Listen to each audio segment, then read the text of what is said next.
اعوذ باللہ من الشیطان الرجیم بسم اللہ الرحمن الرحیم۔ تمام تعریفیں اس پروردگار عالم کے لیے ہیں جو عالمین کا پالنے والا ہے۔ درود و سلام ہو محمد وآل محمد علیہ الصلاۃ والسلام پر۔ عزیز ناظرین السلام علیکم ورحمۃ اللہ، آپ سبھی کا اس خاص پروگرام میں ہم استقبال کرتے ہیں۔ اور یہ آپ بہتر جانتے ہیں کہ کسی بھی چیز کے بارے میں جب ہم کچھ پلان کرتے ہیں تو اس کی تیاری ضروری ہے۔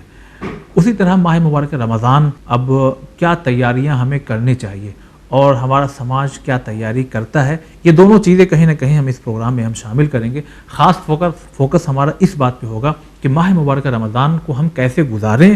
اس موضوع کے متعلق جو بھی سوالات ہیں ان کے جوابات آپ تک پہنچائیں گے حجت الاسلام والمسلمین علی جناب مولانا سید صفی حیدر صاحب قبلہ۔ آئیے روبرو کراتے ہیں، ملاقات کرواتے ہیں۔ اگر السلام علیکم ورحمۃ اللہ۔ وعلیکم السلام ورحمۃ اللہ وبرکاتہ۔ تو سب سے پہلا سوال یہی ہے ہمارے ناظرین کی خدمت میں، یہ آپ بتائیں کہ ماہ مبارک رمضان ہم کیسے تیاری کریں، اور ان چیزوں پر بھی آپ ذرا فوکس کیجئے گا کہ ہمارا سماج کیسے تیاری کرتا ہے۔ بسم اللہ الرحمن الرحیم۔ سب سے پہلے مالک کا شکر ادا کرتا ہوں کہ اس نے ہم کو دوبارہ اتنی زندگی دی ہے کہ ماہ شعبان المبارک تک پہنچ گئے ہیں، جو حضور سرور کائنات حضرت محمد مصطفیٰ صلی اللہ علیہ وسلم سے منسوب ہے۔ رمضان اللہ کا مہینہ ہے، شعبان حضور کا مہینہ ہے، رجب اہل بیت علیہ السلام کا مہینہ ہے، اور شعبان بھی رمضان کی فضیلتوں کا پیش خیمہ ہے، جو نتائج رحمت کے اور مغفرت کے اور اللہ کی رضا کے اور دیگر آخرت اور دنیا کے فائدوں کے رمضان میں ملنے والے ہیں اور روزے سے ملنے والے ہیں، ان کے لائق بنانے کے لیے بھی شعبان ہے اور ان کا نمونہ بھی شعبان میں ہے۔ رمضان المبارک سے پہلے شعبان المبارک، شعبان المعظم، ایک طرح سے ہمارے لیے ایک گنجائش ہے کہ رمضان سے پہلے اتنا تیار ہو جائیں کہ رمضان کے لائق خود کو بنا لیں۔ بالکل اسی طرح جیسے کوئی کسی ٹیسٹ میں کسی کو جانا ہو، آرمی میں جانا ہے تو اسے دوڑنا ہے، اسے پاس ہونے کے لیے چیزوں کو کرنا ہے۔ اگر یک بیک جا کے امتحان کے لیے کھڑا ہو جائے تو بڑا مشکل ہے کہ پاس ہو، لیکن پہلے سے تیاری کرے گا تو پاس ہونے کی کافی گنجائش بڑھ جاتی ہے۔ شعبان رمضان کی ایک طرح کی پریکٹس کا مہینہ، اس میں روزے مستحب ہیں، پورے مہینے رکھ سکتے ہو تو آخری 3 دنوں میں رکھ ڈالو، پورے مہینے کی کمی اس میں انشاءاللہ پوری ہو جائے گی۔ شعبان میں دعائیں ہیں، رحمت کے مطالبے کی دعائیں ہیں، گناہوں کی مغفرت کی دعائیں ہیں۔ میں 2 گزارشیں ضرور کروں گا کہ اگر ابھی تک خدا نہ کرے آپ محروم ہیں تو شعبان میں مولا علی علیہ الصلوۃ والسلام کی ایک مناجات ہے، مناجات شعبانیہ کے نام سے مشہور ہے، اور یہ اکلوتی مناجات ہے جس کے لیے یہ روایت ہے کہ یہ وہ مناجات ہے کہ جس کو علی علیہ السلام کے بعد ان کے سارے بیٹوں نے سب نے دہرایا ہے۔ اچھا، ورنہ اور کوئی دعا اس روایت کے ساتھ نہیں ملتی۔ ہر امام نے اپنے دور کے حساب سے اور ضرورتوں کے حساب سے دعائیں کی۔ البتہ مناجات اور دعا میں فرق ہے۔ مناجات کسی سے بہت سرگوشیاں کرنا، جس سے بے تکلف ہوتا ہے، اس سے سرگوشی کرتا۔ اللہ نے یہ گنجائش رکھی کہ دعا تو ہاتھ پھیلاؤ پھر بھی کوئی دور ہو، لیکن مناجات تو بالکل گویا جیسے ہم آپ کے کانوں میں کچھ چپ کے باتیں کریں، بے تکلفی میں، تو وہ کیفیت ہے۔ مناجات شعبانیہ نہ چھوڑیں، اور زوال آفتاب یعنی نماز ظہر کے بعد صلوات ہے محمد علیہ محمد علیہ السلام پر، اس صلوات کو نہ چھوڑیں۔ صلوات شعبانیہ 2 چیزیں ہیں۔ صلوات شعبانیہ اپنی جگہ اہم ہے، اس میں صرف نبی اور نبی علیہ السلام پر صلوات نہیں ہیں، بلکہ اس میں بھی وہ دعائیں ہیں کہ جن دعاؤں سے انسان کی عاقبت و دنیا سدھر سکتی ہے۔ مثلا ایک دعا یہ ہے کہ پروردگار ہمیں حضور اکرم صلی اللہ علیہ وسلم کے نقش قدم پر اس ماہ میں چلنے کی توفیق عنایت فرما، یعنی جیسے وہ روزے رکھیں، جیسے استغفار کرتے تھے تو حمد و ثنا کرتے تھے۔ تو تیاری کا مطلب ہمارے یہاں، مجھے اس موقع پہ علامہ جوادی اللہ مقامہ کی، مولانا ذیشان حیدر صاحب اللہ مقامہ کی بات یاد آتی ہے، جو فرماتے تھے ہمارے یہاں تیاری الگ ہے اور مذہب کی تیاری الگ ہے۔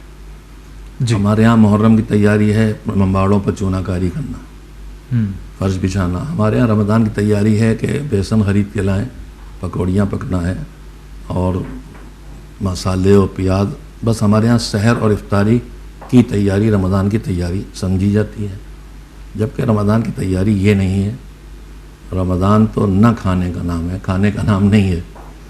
رمضان کی تیاری ہے خود کو اتنا تیار کر لینا کہ رمضان کے لائق بنا سکیں، یعنی اتنا گناہوں سے اپنے کو دور کر سکیں کہ رمضان میں گناہ ہے نفس پر قابو کرنے کا نام، اور رمضان کل ملا کے روزے کا مطلب ہے خود پر قابو پانا۔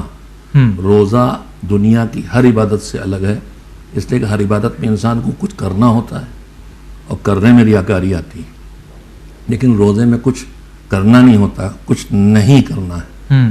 تو آدمی کرنے میں دکھاوا کر سکتا ہے، لیکن نہیں کرنے میں کسی کا دکھاوا نہیں۔ میں پانی نہیں پی رہا ہوں، یہاں دکھاوا نہیں ہے، میں جانوں میرا اللہ جانے۔ صحیح۔ اسی لیے حضور پروردگار عالم نے فرمایا ہے کہ روزہ میرے لیے ہے اور میں اس کے بدلے میں ہوں۔ خلوص کے ساتھ بغیر کسی ریاکاری کے تم روزہ رکھو گے تو پھر سیدھے میں ملوں گا، یعنی میری رضا ملے گی۔ رمضان کی تیاری کے سلسلے میں سب سے جامع جس میں سب کچھ تقریباً جمع کر دیا ہے وہ حضرت محمد مصطفیٰ صلی اللہ علیہ وسلم کا وہ خطبہ ہے جو آپ نے رمضان کے پہلے شعبان کے آخری حصے میں دیا تھا، جسے خطبہ شعبانیہ کے نام سے جانا جاتا ہے، اور ہر جگہ اس وقت اگر آپ نیٹ پہ بھی جائیں گے مل جائے گا۔ اور میں اپنے جوانوں سے کم از کم کہوں گا، بیٹیوں سے، کہ وہ اسے ڈھونڈ کے پڑھیں، ہر لینگویج میں اس کا ترجمہ موجود ہے، اور اپنے گھر والوں کو سنائیں۔ وہ بہت سی احکام ہیں اس رمضان کے خطبے میں، لہذا میں چاہوں گا کہ میں نیٹ کے سہارے اس خطبہ شعبانیہ کو پیش کر سکوں، اس لیے کہ مجھے بھی ظاہر ہے کہ اس کی بہت سی چیزیں یاد نہیں ہے۔ امام رضا علیہ السلام نے اپنے بزرگوں سے، یعنی ائمہ تاریخ سے سند امیر المومنین علیہ السلام تک پہنچائی ہے۔ انہوں نے فرمایا کہ ایک دن حضور ممبر پہ تشریف لائے اور خطبہ پڑھا، یعنی لیکچر دیا، اور اس میں آپ نے فرمایا کہ لوگوں، اللہ کا مہینہ آ رہا ہے برکت اور رحمت اور مغفرت کے ساتھ۔ تین چیزیں ہیں، برکت، رحمت اور مغفرت۔ برکت، مغفرت ہم لوگ جانتے ہیں گناہوں کا بخش دیا جانا، رحمت کی کوئی حدیں ہے ہی نہیں، ہم سوچ ہی نہیں سکتے کہ رحمت خدا، رحمت خدا ہمارے گناہوں کو بخشا جانا سب سے بڑی چیز ہے۔ ہماری دنیا کی نعمتیں ہم تک آنا، آخرت کی نعمتیں آنا، اس کی حدیں نہیں بنا سکتے۔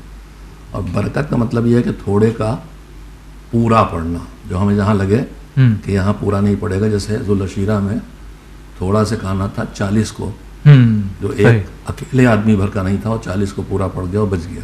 تو برکت کا مہینہ ہے کہ یہاں ہر چیز میں برکت آنے والی، نماز میں بھی، قرآن کی تلاوت میں بھی، ہر چیز میں اضافہ ہوگا، جو عام طور پر ہوتا ہے اس سے زیادہ ہونے والا ہے۔ اچھا، اس سے آگے اور آپ بیان کریں، مگر ہم یہ درمیان میں یہ پوچھنا چاہتے ہیں، تھوڑا سا اس سے ہٹ کے پھر اسی پہ واپس آ جاتے ہیں کہ جو بات آپ نے ابھی 2 منٹ پہلے آپ نے کہی، تقریباً میں سمجھتا ہوں کہ ماہ مبارک رمضان سے پہلے بھی، ماہ رمضان میں بھی علماء ان باتوں کو اٹھاتے ہیں۔ ماہ مبارک رمضان آ رہا ہے، یہ بیسن اور یہ تیل، ٹھیک ہے، وہ سب ضروریات زندگی میں ہیں، مگر ہر سال ان چیزوں پہ تاکید کی جاتی ہے، مگر اس کے باوجود بھی کیوں؟ اس لیے میں آپ سے پوچھ رہا ہوں کہ آپ کا ایک اچھا خاصا تجربہ ہے، کیوں آخر عوام جو ہے اس پہ توجہ نہیں دیتی اور پھر وہی کام کرتی ہے جس سے اکثر منع کیا جاتا ہے کہ بھائی اس کو کم کرو، عبادت زیادہ کرو، تو عبادت کم رہتی ہے، وہ چیز زیادہ رہتی ہے جس کو کہا جاتا ہے کم کرو۔ دیکھیے، ہر جگہ ہمارا نفس ہے، اور رمضان خود پر قابو کرنے کا۔ رمضان میں کچھ کرنا نہیں، کچھ نہیں کرنا۔ نماز میں بھی ہے ٹریننگ، نماز میں بھی گفتگو نہ کرو، ہنسو نہیں، کھاؤ پیو نہیں کچھ، تو نماز تو 5 وقت کی ٹریننگ ہے، مگر رمضان پورے 1 مہینے کی ٹریننگ ہے خود کو قابو کرنے کی۔ یہ کھاؤ نہیں، یہ دیکھو نہیں، یہ کہو نہیں، اہل بیت کی طرف، کسی اور طرف، معصومین میں جھوٹ مت ثابت کرو، اللہ کی طرف۔ مختلف حیات کے شعبے ہیں جن کی ٹریننگ ہے۔ اب یہ افطار بھی بہت، یہ اللہ کا کرم ہے کہ ہمارے ذاتی کاموں کو بھی وہ اپنے لیے بنا کے ثواب دیتا ہے۔ افطار ہم کھائیں گے، لیکن وہ کہتا ہے تاکید بے انتہا افطار کرنے پر بھی اور افطار کرانے پر بھی۔ سحری ہم کھائیں گے، لیکن سحری کرنے پر بہت تاکید ہے، بندہ پر مالک مہربان ہے۔ ہوتا یہ ہے کہ یہ مذہب ہماری دنیا اور آخرت دونوں کی زندگی کے لیے ہے، لہذا مذہب کے احکام میں دونوں پہلو ہیں۔ ہم سے ہوتا یہ ہے کہ ہم مادی پہلو کی طرف زیادہ متوجہ ہو جاتے ہیں، اور وہ پھر اعتدال کی لمٹ سے باہر چلا جاتا ہے۔ رمضان کا مہینہ ہمارا چٹور کا مہینہ بن جاتا ہے، بہت زیادہ کھانے کا، چٹور پن کا، پکوڑی اس میں ہے اور چاٹ اس میں ہے، اور دنیا کے کورونا میں جی جب مصیبت آئی تھی پوری قوم پر، تو جن کے بس میں جو تھا قوم کے لیے کر رہے تھے، تو کسی جگہ جب ان کے لیے انتظام غلے کا کیا گیا تو وہاں سے آیا کہ ہمیں چاٹ کے ٹھیلے لگتے ہیں، اس کے پیسے تو بھیجیے۔ تو اس حد تک ہماری قوم کی کیفیت ہے۔ بہرحال سمجھائے جانے کا بالکل اثر نہ ہو یہ بھی نہیں ہوتا۔ ہوتا ہے۔ ڈاکٹرز بھی کہہ رہے ہیں کہ رمضان بہت سی دنیا کے لوگ جو مسلمان نہیں ہیں روزہ رکھتے ہیں اور اس کے فائدے جانتے ہیں، لہذا وہ افطار و سحر کو بھی مناسب اور ہلکی غذاؤں سے طے کرتے ہیں۔ خود افطار میں کیا کہا گیا؟ افطار کرو کھجور سے کرو، نہیں ہے تو گرم پانی۔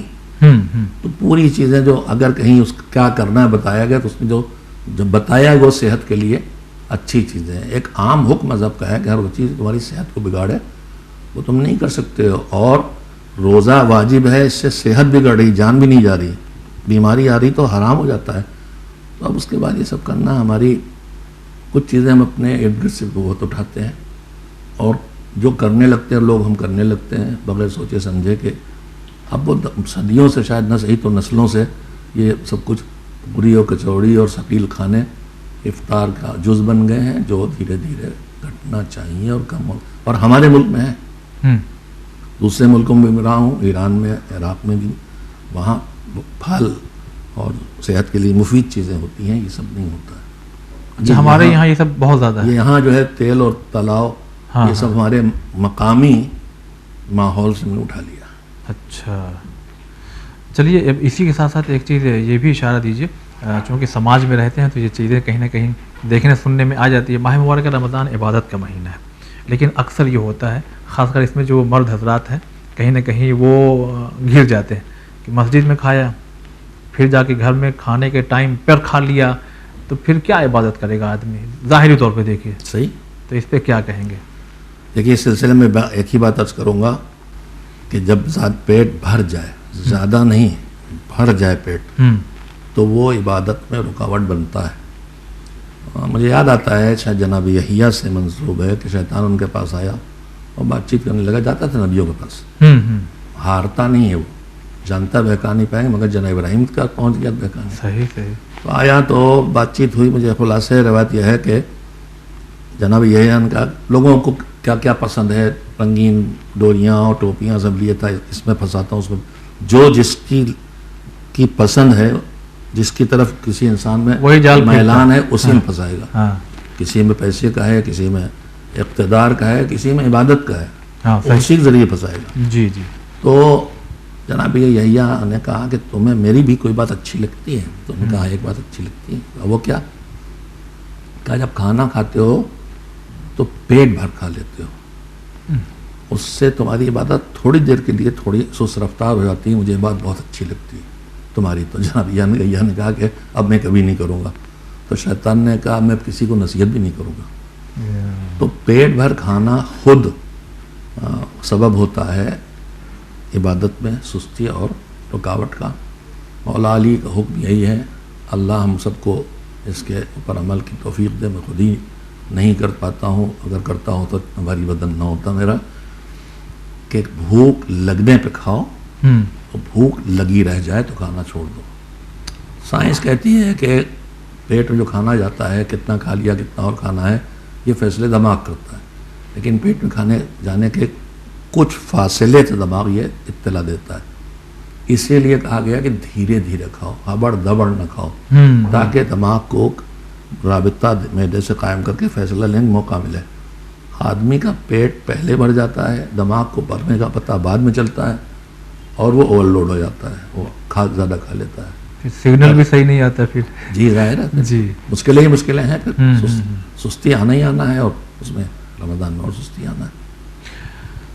چلیے بہت شکریہ۔ اب ہم واپس اسی پہ آنا چاہیں گے، خطبہ شعبانیہ کا کچھ حصہ ہمارے ناظرین کی خدمت میں پیش کیجیے کہ نبی نے کیا کہا ہے کہ ماہ مبارک رمضان آ رہا ہے، اب آپ کیسے تیاری کریں؟ خطبہ شعبانیہ میں حضور نے اتنی باتوں کی کا ذکر کیا ہے اور تاکید کی ہے کہ وہ ایک نشست میں جو ہماری اب گفتگو ہے اس کا بیان کرنا مشکل ہے، پھر میں تیزی سے جی جی فضیلت فرمائی کہ برکت، رحمت اور مغفرت کا مہینہ ہے، اللہ کے نزدیک ہونے کا اور قربت کا سب سے بہترین موقع ہے۔ اس کے دن پوری زندگی میں جو تم وقت گزارتے ہو اس میں سب سے اچھے دن ہیں، اس کی راتیں سب سے اچھی راتیں ہیں، اور تم اس میں اللہ کے مہمان بنا کے بلائے گئے ہو۔ میں یہاں سے واپس جاؤں گا کہ شعبان کی تیاری، ہم کہیں مہمان ہوتے ہیں تو دیکھتے ہیں کہاں مہمان ہو رہے ہیں، ایک اپنے سگے بھائی کے ہاں، اپنے ماں باپ کے ہاں، ایک دوست کے ہاں، ایک کسی چھوٹے افسر کے ہاں، ایک چیف منسٹر کے ہاں، ایک پرائم منسٹر کے ہاں، جو ہماری نگاہ میں اسٹینڈرڈ جی۔ ہے عزت کے، یا مثلا ہم اپنے مرجع کے ہاں ملاقات کے لیے جا رہے ہیں، تو جتنا جتنا مہمان میزبان کی عظمت بڑھتی ہے، مہمان کی تیاری اس حساب سے ہوتی بڑھتی ہے۔ روز کی جاب پہ آنے کے کپڑے اور ہوتے ہیں، فنکشن میں جانے کے کپڑے اور ہوتے ہیں، جی تو ہر جگہ ہماری تیاری بدلتی ہے۔ اب اللہ سے بڑا میزبان کوئی نہیں ہے، تو پھر ہم جو مہمان ہیں اس کے ہماری تیاری بھی ہونا چاہیے کہ تو اس کے لیے تیاری کپڑے پہن کے، اچھے کپڑے پہن کے نہیں آنا، البتہ پروردگار نے یہ نظام بھی بنایا ہے کہ تم ہمیشہ تمہارا ظاہر، تمہارے کپڑے، تمہارا وجود اچھا ہو، جوتے اچھے ہونا چاہیے، اس حد تک ہے، خوشبو لگا کے نکلو۔ رمضان میں ایک شبہ یہ بھی ہوتا ہے کہ تم مکروہ ہے، وہ خوشبو لگانا مکروہ نہیں ہے، پھول کی خوشبو سیدھے پھول سے سونگھنا مکروہ ہے، لگانا مکروہ نہیں ہے، مکروہ نہیں ہے، یہ عام طور پہ یہ سمجھا جاتا ہے۔ تو ظاہر کو بھی ٹھیک رکھنے کی اللہ کی طرف سے ہدایت ہے اور حکم ہے اور ائمہ نے سکھایا، لیکن یہاں ظاہر تو ٹھیک رکھنا ہی ہے۔ رمضان میں قدم قدم پہ غسل ہے، یہ غسل کیا ہے؟ صفائی، صحیح، ایک طرح سے وضو بھی ایک طرح کی صفائی ہے، یہ نہ سمجھے خالی وضو صفائی کے لیے کر رہے ہیں ورنہ وضو نہ رہ جائے گا۔ وضو اصلی ہے عبادت، اللہ کی قربت، لیکن اس کے چاروں طرف اس کے اثرات اللہ نے دنیا میں رکھے ہیں۔ ہر شب عبادت میں غسل ہے، نہ کے جاؤ۔ تو اللہ کے لیے ہم اللہ کے مہمان ہو رہے ہیں، ہم کیا ہیں؟ گناہوں سے دور کریں، ورنہ شرم آئے کہ مالک تیرے سامنے آ رہے اتنے گناہ لاتے ہیں اور کرنے بھی جا رہے ہیں، آگے بھی کریں گے۔ نیکیاں بڑھائیں کہ اللہ تیرے پاس آ رہے ہیں تو نیکیاں بڑھا کے آ رہے ہیں۔ مختصر سی تیاری میں یہ کہہ سکتا ہوں کہ شعبان میں تیاری یہ ہے کہ ہم گناہوں سے پیچھے ہٹنا شروع ہو جائیں اور نیکیوں میں تھوڑا آگے بڑھنا شروع ہو جائیں۔ جی، یہ ہے نا رمضان تیاری۔ اچھا، اسی میں ایک بات اور جو آپ نے ابھی پڑھا وہ کہ وہ مہینہ آ رہا ہے کہ جس کے میں دن پہ نہیں فوکس کرنا چاہ رہا ہوں، اس میں جو بات ہے کہ جس کی راتیں دیگر مہینوں کی راتوں سے بہتر ہے، سال بھر سے بہتر ہے۔ رات مطلب کیا ہے؟ ہم 10 بجے سو جائیں گے، صبح میں 4-5 بجے سحری کرنے اٹھیں گے، تو کیا مقصد کیا ہے یہاں پہ؟ ہم یہ پوچھنا چاہ رہے ہیں، کیوں ہمارا جو روٹین ہے وہ ہم نے بتا دیا، ہم 10 بجے سو جائیں گے، 4 بجے اٹھیں گے، 5 بجے۔ دیکھیے، اگر ہم قیمتی راتیں سمجھیں تو اس میں پھر ہم جو قیمتی کام ہے وہ بھی انجام دیں گے۔ جی، وہی تھوڑا اپنی ذاتی زندگی کو بدل کے رمضان کے لیے نکالنا پڑے گا، اپنی تھوڑی عادتوں کو 1 مہینے کے لیے بدلنا ہوگا، تھوڑی نیند کم کرنا ہوگی اپنی، راتوں کو بھی جاگنا ہوگا۔ دن میں کہتے ہیں صاحب ہم جاب کرتے ہیں، تو میں وہی عرض کر رہا ہوں کہ آپ کو جاب کرتے ہیں تو بھی، اور اگر آپ کاروبار کرتے ہیں تو چاہے تھوڑا دکان بند کرنا پڑے یا دیر میں کھولیں، مگر اس کی قیمت کو پہچانیں کہ جو نقصان آپ اٹھا رہے ہیں اس کے مقابلے میں کیا پا رہے ہیں۔ تو افطاری کر کے سو جائیں، ٹھیک ہے، سو جائیں، اجازت۔ رمضان کی خوشی ایک بڑی خوبی ہے کہ تم روزہ رکھتے ہو تو رات، دن میں تو روزہ رکھتے ہو، رات میں نہیں رکھتے، لیکن تمہاری رات جو تم سو کے گزارتے ہو وہ بھی عبادت بنا دیتا ہے پروردگار۔ تو اگر اسی کو ہم ان کاموں میں گزاریں جو اللہ نے رات کے لیے رکھے ہیں، جن میں کم سے کم افطار کے بعد کی کچھ دعائیں ہیں، خاص کر کے اس میں یا علی و عظیم اللہم ادخل اللہ قبر السرور، یہ 2 تو ہم کو یاد ہے سب، پورے معاشرے دعا افتتاح ہے، اور دعائیں امہ سے ہیں جو مغفرت کی ہیں، جس میں خاص کر کے حج کی دعا ہے۔ اچھا، رمضان کی ساری دعاؤں میں تقریباً حج کی دعا ہے، اس لیے کہ آگے حج آ رہا، یہاں اللہ کے مہینے مہمان ہو، وہاں اللہ کے گھر پہ مہمان۔ پہلے یہاں اپنے کو اس لائق بناؤ کہ تمہیں وہاں اس کے گھر پہ فوکس وہاں تک ہے۔ ہاں، وہاں تک ہے۔ اور اس کے بعد محرم ہے، حج کی قربانی کے بعد اب تیاری جو ہے وہ محرم کی ہوگی، اس لیے کہ ابھی تم نے قربانی جانور کی دی ہے، اور محرم کہہ رہا ہے کہ تمہیں اپنی جان، اپنا مال، اپنا وقار اپنی زندگی، اپنے بچے، جو بھی دینا پڑے دینا، اپنے کو اس قابل بناؤ گے کر سکو تو محرم کے لیے تم تیار ہو اور تم حسین کی یاد بنانے کے حقدار ہو گئے. خیر میں تھوڑا دور چلا گیا ہوں، فی الحال بات رمضان کی ہے. اس میں رمضان میں ایک سانس بھی تسبیح بن جاتی ہے. کتنی سانس ہم سال بھر سانسیں لیتے ہیں؟